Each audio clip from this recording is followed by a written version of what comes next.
The woman in red had her hand on his chest before I even saw his face. That was the first thing that landed. Not the ballroom. Not the violin quartet in the corner. Not the silver trays of champagne moving through the crowd. Just her hand spread lightly over a black jacket I knew too well for a woman who had no business touching it. If you like stories that get darker every minute they keep pretending to be romantic, subscribe now, because this is the point where mine stopped behaving. I had agreed to the gala because saying no would have required more energy than I had left. That was the truth of it. My week had already gone off script the night Nico Vale walked back into my veterinary clinic, carrying a German shepherd with a fever and 14 years of history in his face. Since then I had slept badly, worked too much, and spent an unreasonable amount of time pretending I was not 22% more aware of my own pulse than usual. So when Ruby Santoro had chirped at me on the phone that morning, "You have to come tonight, Jules. Everyone important to animal welfare is going to be there, and besides, I need my favorite vet in the room," I had looked at my ceiling for a long time and said yes mostly to stop her asking. Now I was standing inside the St. Clair Hotel ballroom in a black dress I hadn't worn in 2 years, holding a glass of champagne I didn't want, watching the city's polished philanthropists congratulate one another under chandeliers the size of small cars. I told myself I was fine. That was not the same as being fine, but it was close enough to wear in public. The room glowed in expensive shades of gold. Every table carried white orchids and candles low enough to flatter the human face, and high enough to hide its intentions. Somewhere to my left, 2 men in tuxedos were discussing rescue funding with the concentrated seriousness of people who had never cleaned a litter box in their lives. Near the auction display, a woman in emerald silk laughed at something that did not deserve laughter. Waiters moved with perfect shoulders and blank expressions. For 10 full minutes, nothing happened. Then I saw a flash of copper-red hair across the room and felt an honest little lift in my chest. Ruby. Good.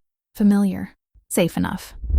I started toward her, slipping between a donor in navy velvet and a bored orthopedic surgeon I recognized from a charity run.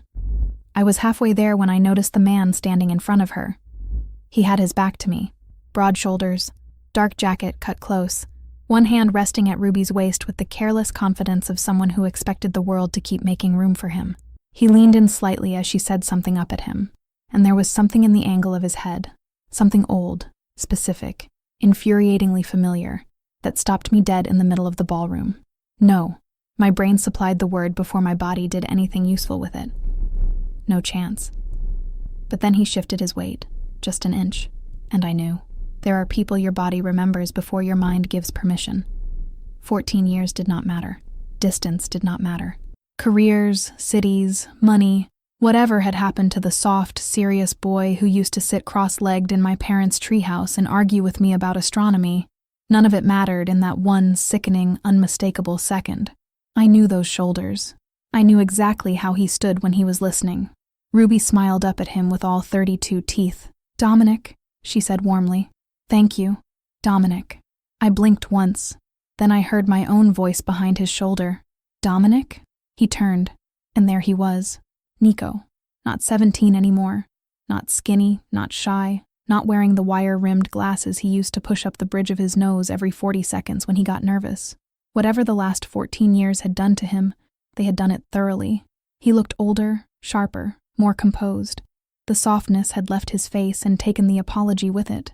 His jaw had narrowed into something decisive. The black tuxedo fit like it had been cut on him. He looked like the kind of man who no longer waited to be chosen. But it was still him. The same green eyes, the same pause, brief, visible, impossible to fake. When he recognized me. "Julia," he said. My glass had stopped halfway to my mouth. "Interesting," I said. "I leave my clinic for one evening and apparently arrive in a different universe." Ruby turned so fast her earrings swung. Then her whole face lit up. "You came!" Before I could answer, she threw both arms around me. Champagne silk and expensive perfume and all. Ruby hugged like she meant to win physical custody of the moment. "You actually came," she said into my hair. "I'm so happy." "My fatal flaw," I said, still looking over her shoulder at him. "I'm very easy to manipulate through guilt." She laughed and pulled back, still glowing. "Dominic, this is Julia. I know who Julia is," he said. That sentence did not improve my mood. Ruby, oblivious, clasped her hands. "Of course you do. My vet. My genius vet. She saved Gucci's life." "Gucci had a minor skin infection," I said. "She was fading. She was itchy." Ruby waved that off. You're both being so weirdly modest. Anyway, this is Dominic Ferrante. Ferrante. The name sat there. Not Nico Vale. Not the name I had spoken into internet search bars for months when I was 19 and stupid enough to think the internet might be kinder than silence. Ferrante. He was still looking at me, and the look on his face was not comfortable. Not guilty, exactly. Not pleased. More like someone who had spent days controlling a situation and had just watched it grow teeth. I took that in and smiled pleasantly. "Aren't you full of surprises?" I said. Ruby's expression shifted. Not enough to count as alarm, but enough to suggest the weather had changed. "Did I miss something?" she asked. "No," I said. "Yes," he said.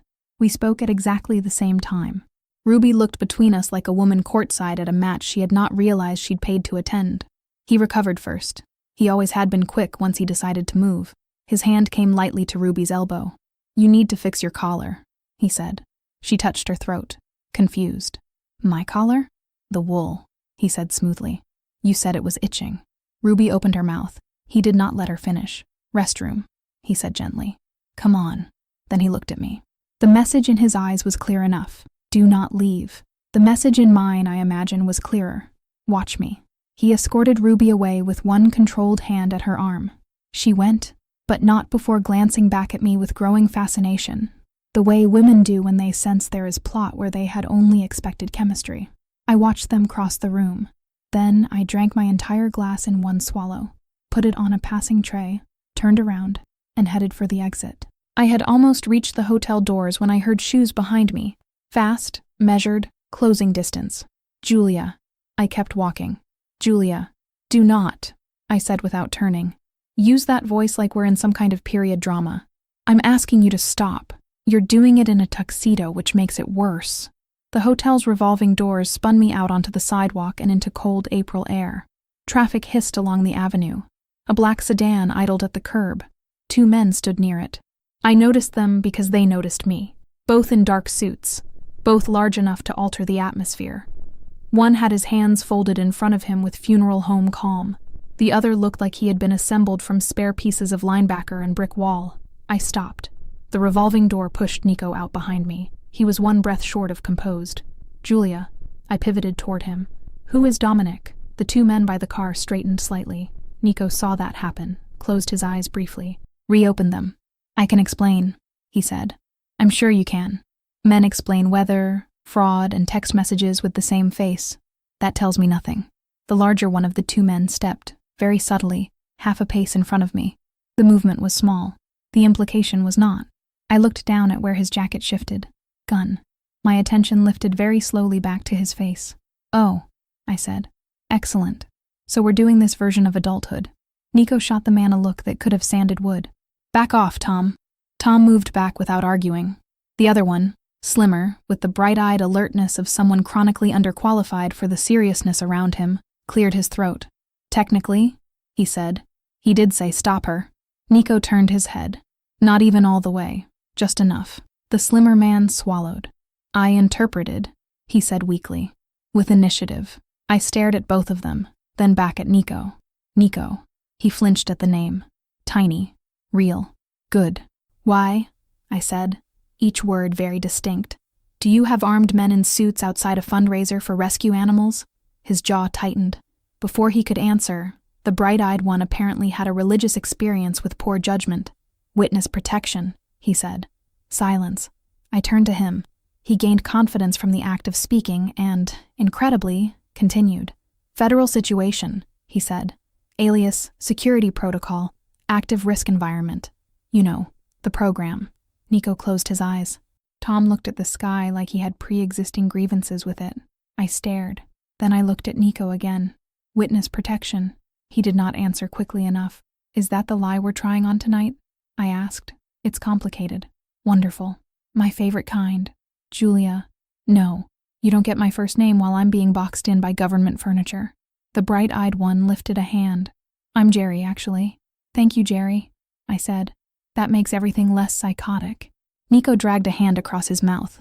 For 1 second, the ballroom version of him vanished. The polished man, the expensive stillness. In his place I saw the old one, cornered, thinking too fast, already regretting something. "It isn't exactly a lie," he said.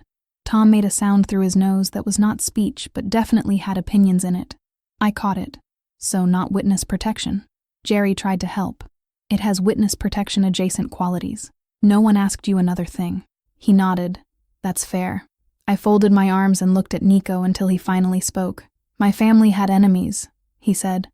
When I was younger, there were periods when using a different name was safer. I held his gaze. That was better than witness protection. It was also not enough. You disappeared, I said. When we were kids, you disappeared. No call, no explanation, no letter. I looked for you for a year.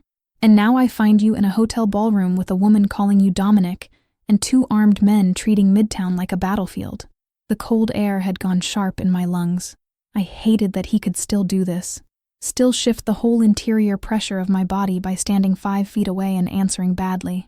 His face changed when I said I looked for him. Only for a second. But it changed. I know, he said quietly. No, I said. You don't get to say that like it fixes anything. A cab shot past too fast, spraying gutter water against the curb. Nobody moved. Then, from somewhere above us, a woman in a silver dress laughed too loudly on a balcony. The sound broke the moment just enough for everyone to remember we were still on a public street and not in some private little theater built entirely for unfinished damage. He exhaled. Come with me, he said. I'll tell you what I can. I looked at him, then at the sedan, then at Tom and Jerry, whose expressions said in very different ways that they had already accepted this as the evening's next act. God, I said softly. I knew tonight was a mistake when I put on eyeliner. The ride downtown was quiet for the first 4 minutes. Not peaceful, not comfortable, just exact. The car smelled faintly like leather and cedar, and the kind of restrained money that prefers not to introduce itself twice. Tom drove. Jerry sat in front and pretended not to monitor me through the rearview mirror every 11 seconds. Nico sat beside me in the back, close enough for me to be aware of him without touching him, which was somehow worse than either greater distance or actual contact. I watched the city move by through tinted glass. He waited too long to begin, and because of that, when he finally did speak, I was crueler than I might have been otherwise. Does Ruby know, I asked, that she was leaning on an administrative puzzle?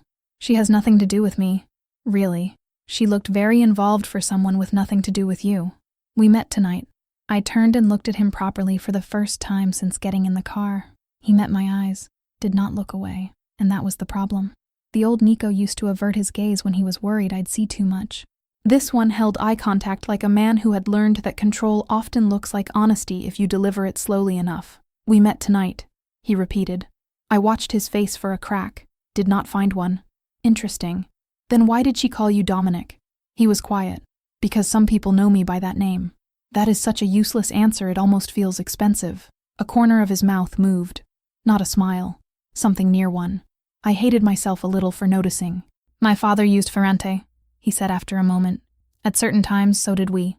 At certain times. Yes. Why? He looked out the window. Not to avoid me. To arrange himself, maybe. To decide what version of the truth had tonight's clearance level. When we moved away, he said, it wasn't because my parents were separating. I had not expected the old lie to arrive so cleanly in the car between us. The city lights slid over his face, then off again. We left fast, he said. For safety. I kept still. Because? He turned back to me. My father died. There are facts that move the ground under a conversation even when you do not want them to. I looked at him for a long moment. When? That week. The week he vanished. The week I sat on the floor of my room with my back to the bed and called his number so many times I memorized the silence before the line cut. I felt anger shift shape inside me. Not disappear.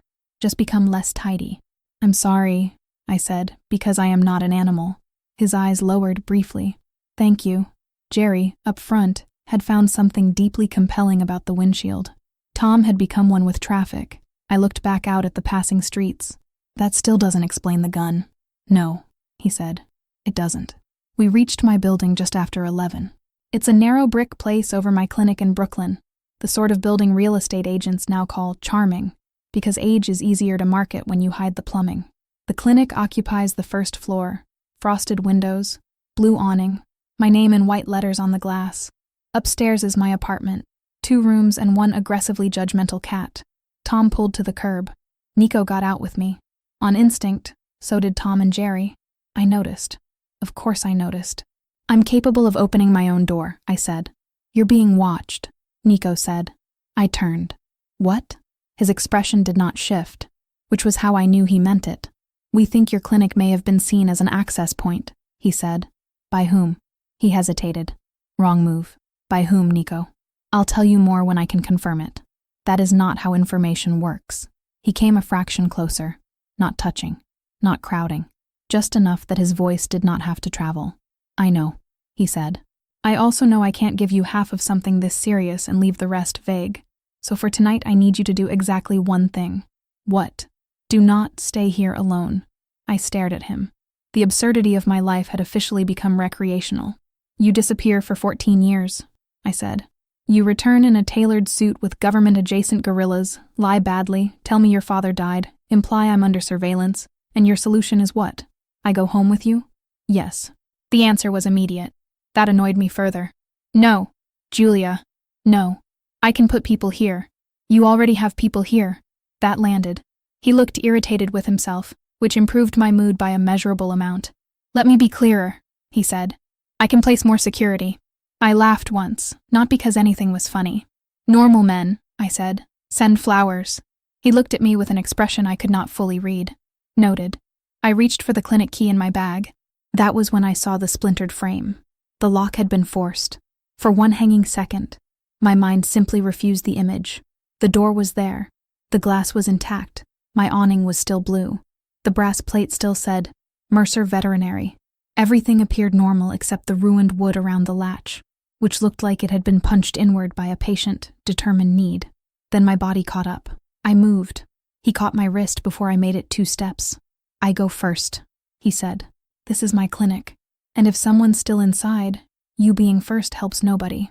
Tom and Jerry were moving now. Fast. No wasted motion. Tom pulled the door wide with one gloved hand and vanished through it. Jerry went low, then left, then disappeared after him with a seriousness that made him look 10 years older than he had in the car. I stood on the sidewalk with my keys in my fist and felt the whole block narrow around me. Nico's hand had left my wrist. I was irrationally aware of the heat it had left behind. Tom's voice came from inside. Clear. I went in. The clinic looked like someone had decided objects were a personal insult. Every drawer at reception hung open. Paperwork fanned across the floor in white drifts. 2 supply cabinets had been emptied. The locked pharmaceuticals case stood open, though not all of it was gone, which meant whoever came in had not just been after money. Instruments lay scattered across the treatment counter. A stool was overturned near exam 2. The small ceramic bowl I keep by the register for donated pet tags had shattered against the baseboard. My cat, Miso, sat on the exam table under the hanging light and watched us all with withering contempt. I put a hand over my mouth. No dramatic noise came out. I am not built that way. But the sight hit somewhere ugly and immediate, somewhere tied to routine and effort, and the stupid private dignity of building a life one invoice at a time. Don't touch anything, Nico said softly. I looked at him like I might kill him with my eyes if I applied enough moral force. Don't touch. This is my place. I know. You do not know. Something in my voice must have reached him, because he didn't answer that. Jerry was crouched by the front lock, examining splinter patterns with disturbing investment. Tom moved through the back treatment hall, checking each room with the quiet efficiency of a man whose relationship to danger had long since become administrative. Nico stood in the center of my clinic and turned slowly, taking in the damage, and for the first time that night I saw something close to anger rise cleanly into his face. Not performative anger, not masculine theater. Assessment becoming intention. Tell me exactly what was kept where, he said. I stared at him. Why? Because I need to know if they were searching or collecting. You need to know? Yes. I laughed again, shorter this time. That's a fascinating use of the word need. His eyes came back to mine, and stayed there. Julia, he only uses my name like that when he is trying to put one clear line through a situation. He used to do it when I got too close to the edge of his treehouse roof at 15. Same tone, same concentration. It worked then. It almost worked now, which made me furious. The controlled medications are in the back cabinet, I said briskly. Records are here. Cash is never kept overnight. Surgical tools in the sterilization room. Expensive equipment bolted. They didn't take the ultrasound, which would be the first thing an idiot grabs. Jerry looked up from the lock. So not idiots. Thank you, Sherlock. He accepted that. Tom reappeared from the hall. Nothing in back. Windows? Nico asked. Secure. Jerry stood. Front entry forced. Clean hit. Whoever did it knew where to apply pressure. Quick in. Quick out. I crossed my arms. Are you three all in a traveling improv troupe for men with guns, or is there a reason this sounds practiced? No one answered, which was, in its own way, an answer. I turned to Nico. Police. He looked at me for one beat too long. Wrong again. Police, I repeated. Now, we will call them. We? I want my people to finish assessing first. I stared at him. Your people? Yes. In my clinic? Yes. I put both hands on the reception counter and leaned into them. When I spoke, my voice was very level. If you say yes to one more deeply unwell sentence in that tone, I am going to start breaking objects personally. That did it. Jerry looked at the floor. Tom looked almost entertained. Nico exhaled through his nose and came toward me slowly. He stopped on the other side of the counter, close enough for me to see the strain at the corners of his eyes, close enough to smell clean cologne and cold air, and something darker underneath that I did not have a name for, and did not want. I'm trying, he said quietly, to keep this from becoming worse before I understand what it is. What it is, I said, is a break-in at my business. Maybe. The single word dropped. I went still. Maybe. His jaw flexed. Maybe, he said again. It's that. Maybe it's someone checking whether you're connected to me. The room seemed to reduce around the sentence. Jerry stopped moving entirely. Tom watched me. Miso jumped down from the exam table, landed without grace, and stalked toward the medicine shelves like she had no patience for human revelation. I kept my eyes on Nico. Connected to you how? He did not answer. The silence went on just long enough to become offensive. How? I said. His voice dropped lower. Visible. Repeated contact. Predictable routine. I laughed once, blankly. You bought me coffee and brought me a sick dog. I came to your clinic 3 times in 6 days. You're counting? Yes. Obviously he's counting, Jerry muttered. Tom murmured. Jerry. No, I know, but come on.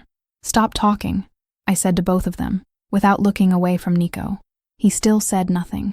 And there it was. The thing under everything tonight. Not the name. Not the men. Not even the gun. It was this. The fact that every answer he gave arrived trimmed, polished, and carefully smaller than the truth. Should I be afraid? I asked. He took too long. That was enough. I pushed off the counter, reached for my phone, and dialed the police myself. He let me. That interested me more than if he'd tried to stop me. While I gave the dispatcher my address and described the break-in, Tom and Jerry somehow made themselves smaller, which for men of their dimensions was almost impressive. Nico stepped aside but did not leave. He watched the door, the street, the windows, the broken lock, me. Particularly me. The officers arrived 27 minutes later. By then the clinic had settled into that strange post-violation stillness places get after something ugly has happened, and before paperwork makes it official. I gave my statement. An officer photographed the frame, the drawers, the scattered files, the pharmaceutical cabinet. He asked whether I knew anyone who might target the business. I said no. That was true in the most literal, least useful way. When they finally left, the street had gone quiet. Midnight had passed. The lights in the building across from mine were out one by one.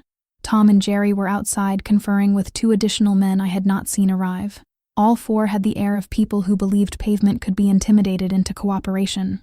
I locked the clinic door as best I could. Then I stood inside the reception area alone for 3 seconds. Just 3.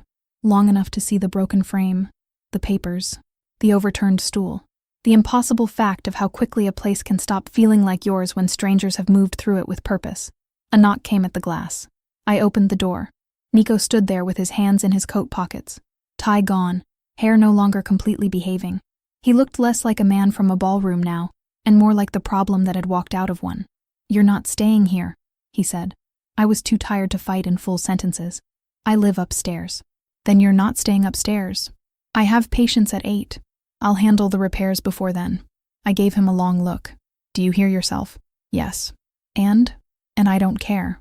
That should have made me angrier. Instead, something traitorous in me registered the force of it. Not dominance, not swagger, just certainty aimed outward on my behalf. I despised that it landed. Miso comes with me, I said. His face changed slightly. Relief, maybe. Of course. I looked past him to the curb. The sedan still waited. Tom stood by the driver's side door. Jerry had somehow acquired a broom, and was directing one of the other men in moving broken wood pieces from the entrance with the solemnity of a field marshal. "Do they all live in your pocket?" I asked. "Or do they rotate in shifts?" A corner of his mouth moved. "Get your things, Julia." I looked at him for a moment longer. Then I went upstairs.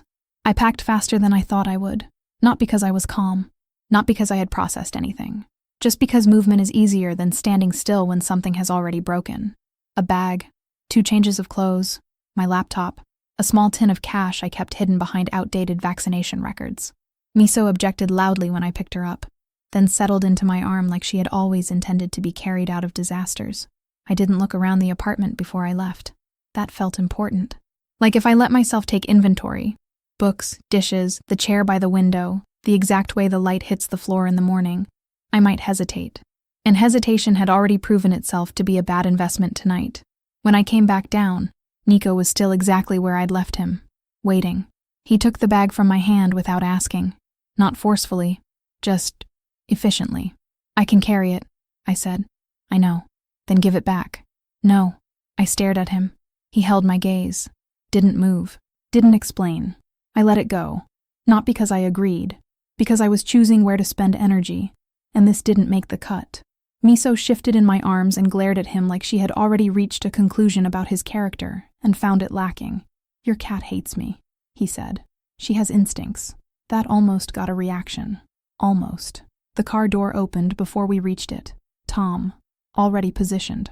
Jerry on the other side, trying not to look like he'd been watching us approach with unnecessary interest. I slid into the back seat. This time Nico didn't leave space between us. Not touching, but closer.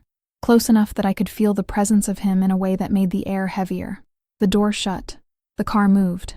No one spoke for the first few blocks. Then, "Where are we going?" I asked. "My place." I let out a quiet breath through my nose. "Of course. Define place." He didn't hesitate. "Secure. That is not a location. It's what matters." I turned my head and looked at him. "Do you hear how that sounds?" "Yes. And I'm not changing it." I watched him for another second. Then I leaned back into the seat. "Great. Love a man who communicates exclusively in redacted files." Jerry made a small sound in the front seat like he had opinions, but valued his continued employment. Tom drove. The city shifted around us. Brooklyn gave way to darker streets, wider avenues, buildings that stopped trying to impress anyone and instead focused on staying exactly where they were. Then we crossed back into Manhattan. Traffic thinned. The car slowed, turned, slipped into a side street I didn't recognize, then stopped in front of a building that did not introduce itself. No sign, no doorman in uniform. Just a clean facade, dark windows, and the kind of silence that feels intentional. Tom got out first. Checked the perimeter. Jerry followed, less smoothly but with enthusiasm. Then Nico opened my door. "Come on." I stepped out, looked up at the building. "Tell me this is not where you murder me." "If I were going to do that," he said calmly, "I wouldn't bring witnesses." I glanced at Tom, then Jerry, then back at Nico. Comforting. Inside, the lobby was minimal. Stone floors, clean lines, no unnecessary decoration. A man at the desk nodded once at Nico, did not look at me, did not ask questions. We moved past him, into a private elevator. Nico pressed a key against a panel. The doors closed. The elevator moved without sound. I watched the numbers. They didn't display floors, just light, ascending. I felt it in my ears.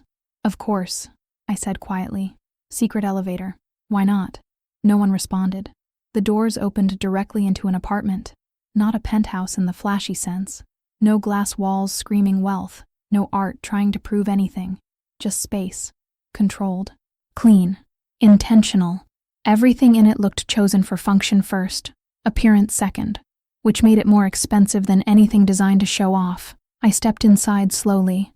Miso twisted in my arms, then jumped down and began inspecting the place like she had just acquired new territory.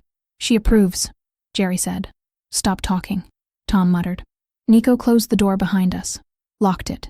3 separate mechanisms. I heard each one. Not subtle. "Welcome," he said. I turned, looked at him, then at the locks, then back at him. "Say that again, but pretend this isn't the beginning of a hostage situation." Something in his expression shifted, just slightly. "Noted," he said. I set my bag down on the nearest surface. Didn't sit, didn't relax. "Start talking," He didn't move immediately. Walked past me instead. To the kitchen. Poured water. 2 glasses. Set one in front of me. I didn't touch it. He noticed. Of course he noticed. Fair, he said quietly. Then, I'm not in witness protection. I figured. I'm also not clean. I tilted my head. Define clean. He met my eyes. Legal, traceable, harmless. 3 for 3, I said. Impressive. Jerry made a choking noise behind us. Tom shut him down with a look. I stayed focused on Nico. Try again, I said. But this time, say something that actually explains why my clinic got torn apart. He inhaled slowly, then let it out. My father wasn't just a man with enemies. No? No. What was he? Nico held my gaze. He ran things. That could mean anything, which meant it meant something very specific. Ran what? Silence. Then, networks. I waited. He didn't elaborate. Be more vague, I said. That's working really well for you. His jaw tightened. People worked for him, he said. He controlled movement, information, money. I watched his face carefully. Organized, I said slowly. Yes. And now? And now, he said. Some of those structures still exist. Without him? Yes. And you're, what, visiting them? His eyes didn't leave mine. I manage what's left. There it was. Clean. Simple. And not remotely small. I let that sit. Measured it. Then, you're telling me, I said, that after disappearing for 14 years you come back not as someone who escaped that world, but someone running it. Yes. No hesitation. No apology. Just fact. I felt something shift in my chest. Not surprise. Not exactly. More like confirmation of a suspicion I hadn't fully let myself form. That's... I stopped. Adjusted. That's not a minor detail, Nico. I know. And you thought what? That you'd just walk into my clinic, bring a dog, and not mention you run something illegal enough to require armed escorts. I wasn't planning to stay. That landed. Harder than anything else he'd said. Right, I said quietly. Of course you weren't. He saw it. The impact. He didn't move to fix it. Which told me he either couldn't or wouldn't. Then why did you? I asked. He didn't answer immediately. That was new. Finally. Because you were there. I let out a small breath. Unbelievable. I'm serious. That makes it worse. Silence stretched between us. Then I nodded once. Sharp. Okay, I said. New question. He waited. Why am I involved? You're not supposed to be. Wrong answer. It's the only one I have. No, I said. You have a better one. You're choosing not to say it. His eyes narrowed slightly. Julia? My clinic got broken into, I cut in. Not randomly, not carelessly. They didn't take what was valuable. They looked. They searched. That's not theft. That's intent. He didn't interrupt. Good. So I'll ask again, I said. Why am I involved? This time, he answered. Because you're visible. I stilled. You're a point of contact. For who? For me. The words landed flat. Precise. Dangerous in their simplicity. I laughed once. No humor in it. So someone saw you come into my clinic and decided to what? Send a message? Or confirm a connection? And if they confirmed it? His voice dropped. Then you become leverage. The room went very quiet. Even Jerry stopped moving. I held Nico's gaze. Didn't look away. Leverage, I repeated. Yes. I nodded slowly. Processing. Okay, I said. Good, great, fantastic. Love that for me. He stepped closer, just a fraction. I'm handling it. I looked at him. Really looked at him. At the calm. The control. The certainty. And something in me rejected it completely. No, I said. His expression shifted. What? You don't get to handle it. I already am. That's the problem. His jaw tightened. You think I'm the problem. I think you're the reason this exists. Silence. Then, fair, he said. That stopped me. Not the agreement, the lack of defense. I studied him. You're not going to argue that? No. Why? Because it's true. That landed differently. Not easier. Just cleaner. I exhaled slowly. Then fix it, I said. I will. No, I said. Not like that. Not quietly. Not in a way where I don't know what's happening. If I'm leverage, I get to understand the game. He didn't like that. I could see it immediately. The shift. The calculation. No, he said.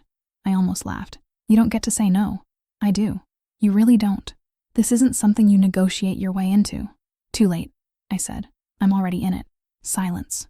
Then, that doesn't mean you stay in it. I stepped closer. Now we were even. No space left for pretending this was casual. You don't get to decide that for me, I said quietly. His eyes locked on mine. And you don't understand what you're asking. Then explain it. I can't. Won't. Both. We stood there, neither moving, neither backing down. And for a second, it felt like we were 17 again, standing too close, arguing about something neither of us was actually saying out loud. Except now, the stakes weren't theoretical. A knock hit the door. Sharp. Controlled. Tom moved instantly, gun already in hand. Jerry froze. Nico didn't look away from me. Stay here, he said. No. Julia? No. The knock came again. Louder. This time, not patient. Tom reached the door, checked something through the side panel. Then, his expression changed. Just slightly. Nico, he said. Something in his tone shifted the room. Nico turned. What? Tom opened the door. 2 men stood outside. Not like Tom. Not like Jerry. Different. Sharper. Cleaner. More dangerous. One of them smiled. Dominic, he said casually. Nico went still. And for the first time that night, he looked like something had gone wrong. The man who smiled did it like he was remembering something pleasant, not like he was about to ruin anything. That was the problem. Dominic, he repeated, stepping inside without waiting to be invited. You're harder to find when you want to be. The second man followed him in, closing the door behind him with a quiet, deliberate click. Tom shifted his stance. Gun low, but ready. Jerry had already moved 2 steps back, creating distance without making it obvious. Nico didn't move, didn't speak, just watched them. Who are they? I said. No one answered me. The smiling one glanced at me briefly, took me in, measured, dismissed, then looked back at Nico. That her? He asked. Silence. That was enough. His smile widened slightly. Good, he said. Saves time. Tom stepped forward. That's far enough. The second man, the quiet one, tilted his head, then without warning, stepped into Tom's space. Not fast, not aggressive, just inevitable. Tom raised the gun, didn't fire, because the quiet one had already shifted his weight in a way that made the next move unclear. Not impossible, just expensive. Everything stopped. No one spoke. Then Nico finally did. Out, he said. The smiling one ignored him, walked further into the apartment instead, looking around, taking it in like it belonged to him. You've done well, he said lightly. Clean. Controlled. Very you. Nico's voice dropped. Say what you came to say. The man turned, faced him fully now. The smile didn't leave. We had a break-in tonight, he said. I felt my chest tighten. Did you? Nico said flatly. The man nodded. Interesting place. Small. Personal. Not your usual style. Silence. Then, they didn't take anything, Nico said. The man's eyes flicked to me, then back to him. Didn't they? That wasn't a question. It landed like a statement that hadn't been proven yet, but didn't need to be. I stepped forward. Enough. That was my clinic, I said. If you have something to say about it, say it to me. The room shifted. Subtle, but real. The smiling man looked at me again. Longer this time. Evaluating. Direct, he said. I like that. I'm not here for you to like anything, I said. A flicker of something, approval, maybe, passed through his expression. Then he looked back at Nico. She doesn't know. No, Nico said. Shame. I felt it then. Not fear. Not panic. Just the realization that I was standing inside something that had rules I hadn't been given. Know what? I said. The quiet one moved. Just slightly. Positioning. Between me and the door. Tom mirrored him instantly. Now there were lines in the room. Clear. Unspoken. Drawn. The smiling man sighed softly. Dominic, he said. You always did complicate simple things. Nico didn't respond. Here's the situation, the man continued. You reappear, you start moving, you touch old channels. That gets noticed. I expected that. Yes, the man said. But you also touched something else. His eyes shifted to me again. That, he said. Silence. Nico's voice dropped lower. Leave her out of it. I would love to, the man said. Truly. Nothing about this appeals to me on a personal level. But, he repeated, someone higher up wants confirmation. Of what? That you're not slipping. The words sat there, heavy, ugly.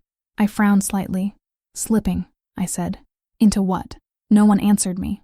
The smiling man continued like I hadn't spoken. You built a reputation, he said to Nico. Control, precision, no attachments. No unnecessary exposure. His eyes flicked to me again. And then, suddenly, he gestured lightly.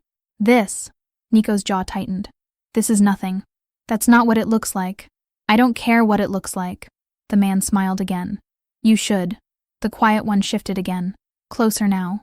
Not to me. To Nico. Tom adjusted, gun still low. But now there was no illusion. This was seconds away from becoming something else. Let's not, the smiling man said lightly, noticing the shift. We're all adults here. He took a step closer to Nico, close enough now that the air between them felt compressed. You know how this works, he said softly. You don't get exceptions. Nico didn't move, didn't blink. Then don't make one. The man's eyes sharpened, just slightly. Careful. I am. Silence stretched. Then, the man stepped back, relaxed again. Smile returning. Fine, he said. We'll keep it simple. He turned to me. And this time, there was nothing dismissive in his expression. Only calculation. You're going to leave, he said. I didn't move. No, I said. A pause. Then a small exhale, like I'd just confirmed something. Unfortunate, he said. The quiet one moved first. Fast. Not toward Nico. Toward me. Tom reacted instantly. Gun up. Everything exploded at once. Movement. Noise. Force. The quiet one twisted past Tom like he had expected the angle, hand catching Tom's wrist just enough to redirect the shot upward. The gun went off.